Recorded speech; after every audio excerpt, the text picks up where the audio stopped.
Good afternoon to all. We are students of ITS in Government Model Senior Secondary School Ghanati. तो आज हम आप सभी के सामने एक्टिव लिस्निंग पर एक रोल प्ले लेकर आए हैं, जिसमें कि मैं इशिता कंवर इस ग्रुप की मेन लीड हूँ और मेरे साथ जो इस रोल प्ले में एक्ट करेंगे वो है विशाल, कोमल, गीतांजलि और सारिका। तो हम आपको एक्टिव लिस्निंग एक रोल प्ले के माध्यम से दिखाने जा रहे हैं।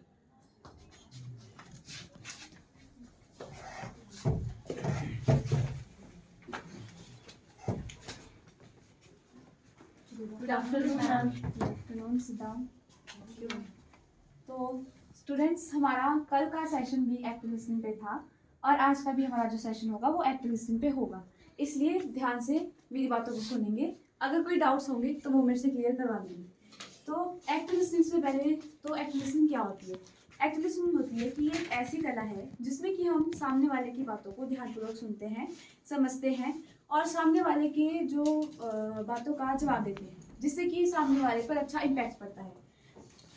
अगर हम सामने वालों की बातों को ध्यान से सुनेंगे, समझेंगे, तो हम उनकी बातों को इजीली समझ पाएंगे, हमें कोई डाउट्स नहीं रहेंगे। अगर हम उनकी बातों पे ध्यान नहीं देंगे, उनकी बातों को ध्यान से नहीं सुनेंगे, तो हमारे में मतलब हमें कुछ डाउट्स होंगे या फिर उनकी बात हमें अच्छे से समझ नहीं आएगी। तो एक्टिव लिसनर बनने के भी कुछ जो है फैक्टर्स होते हैं। सबसे पहले आता है हमारा आई कॉन्टैक्ट।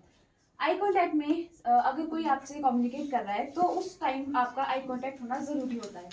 अगर आप आई कॉन्टैक्ट मेंटेन नहीं रखोगे तो सामने वाला आपसे क्या मैसेज कन्वे करना चाह रहा है, वो आपसे क्या कहना चाह रहा है, वो आपको समझ नहीं आएगा। तो आपका आई कॉन्टैक्ट होना बेहद ज़रूरी है। गीतांजलि और कोमल, आप क्लास में हो तो मैं बताइए मैंने क्या बताया अभी। एक्टिव लिसनिंग बताइए क्या होता है। कोमल आप विशाल, सारिका। एक्टिव लिसनिंग होता है लिसनिंग टू अंडरस्टैंड, सामने वाले को अच्छी तरह से सुनना। ठीक है, बैठ जाओ। तो यहाँ पे सारिका हमारे पास एक गुड एक्टिव लिसनर का एग्जांपल है और यहाँ पे कोमल और गीतांजलि ने आई कांटेक्ट नहीं रखा था, जिस वजह से मैंने इन्हें क्या समझाया ये इन्हें समझ में नहीं आया। तो बैठ जाओ। फिर नेक्स्ट आता है हमारे पास गेस्चर। गेस्चर का मतलब ये होता है कि कम्युनिकेट करते समय कौन व्यक्ति हमारी बातों में इंटरेस्ट दिखा रहा है, कौन नहीं दिखा रहा है, ये हमें उसके गेस्चर से पता लग जाएगा।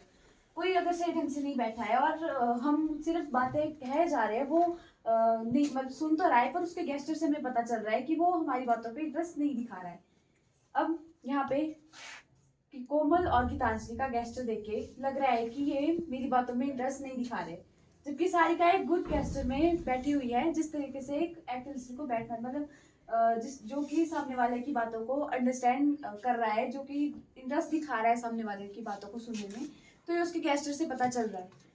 फिर नेक्स्ट आता है अवॉइड डिस्ट्रैक्शन। अवॉइड डिस्ट्रैक्शन का मतलब है कि कम्युनिकेट करते समय आपको जो भी चीज़ें डिस्ट्रैक्ट कर रही है उसको उस पर ध्यान नहीं देना है, डिस्ट्रैक्शन को अवॉइड करना है। अगर आप डिस्ट्रैक्शन को अवॉइड नहीं करेंगे तो कम्युनिकेट करने में आपको मुश्किल हो सकती है। मतलब क्या आपसे कोई सामने वाला मैसेज कन्वे करना चाह रहा है वो आप समझ नहीं पाएंगे ड्यू टू डिस्ट्रैक्शन। तो गीतांजलि, आप क्लास में, आपकी वजह से पूरी क्लास डिस्ट्रैक्ट हो रही है, ठीक है। तो यहाँ पे हमारे पास गीतांजलि जो है एक डिस्ट्रैक्शन का एग्जांपल है कि जिसकी वजह से क्लास जो है डिस्ट्रैक्ट हो रही थी। फिर उसके बाद आता है हमारे पास गिविंग फीडबैक। गिविंग फीडबैक का मतलब है कि हमने जो भी काम किया है उसकी हमें क्या फीडबैक मिली, क्या वो नेगेटिव है या फिर पॉजिटिव है। पॉजिटिव फीडबैक का मतलब है कि जो हमने काम किया वो बिल्कुल सही है, उसमें कोई कमियां नहीं है। नेगेटिव फीडबैक का मतलब होता है कि जो हमने काम किया उसमें कुछ कमियां रह गई है जो कि हमें पूरी करनी है। नेगेटिव फीडबैक से हमें एक बेनिफिट भी है कि नेगेटिव फीडबैक से हम अपनी कमियों को पूरा कर सकते हैं, हम अपने में इम्प्रूवमेंट ला सकते हैं। तो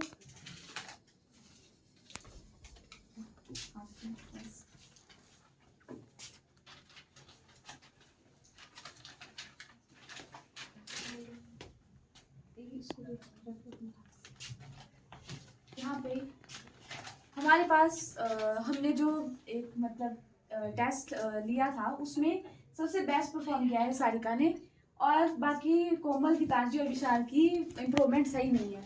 मतलब उनका जो रिजल्ट है वो अच्छा नहीं है। सारिका का रिजल्ट अच्छा इसलिए हुआ क्योंकि इसने एक्टिव लिसनर के वो हर रोल्स फॉलो किए जो एक एक्टिव लिसनर को करने चाहिए थे। जो मैंने सारिका को मैसेज कन्वे किए थे वो इन्हें इजीली समझ आए, इनके जो डाउट्स थे वो इन्होंने क्लियर करवाए। बाकी गीतांजलि, कोमल और विशाल, इन्होंने कोई भी इनके जो क्वेश्चन थे वो मुझसे नहीं पूछे, ना ही इन्होंने अपने कोई डाउट्स मुझसे क्लियर करवाए। अगर ये अपने डाउट्स मुझसे क्लियर करवाते तो हो सकता है ये टेस्ट में अच्छा परफॉर्म कर सकते और इनकी फीडबैक पॉजिटिव हो सकती। पर यहाँ पे सारिका हमारे पास पॉजिटिव फीडबैक का एक एग्जाम्पल है। Thank you.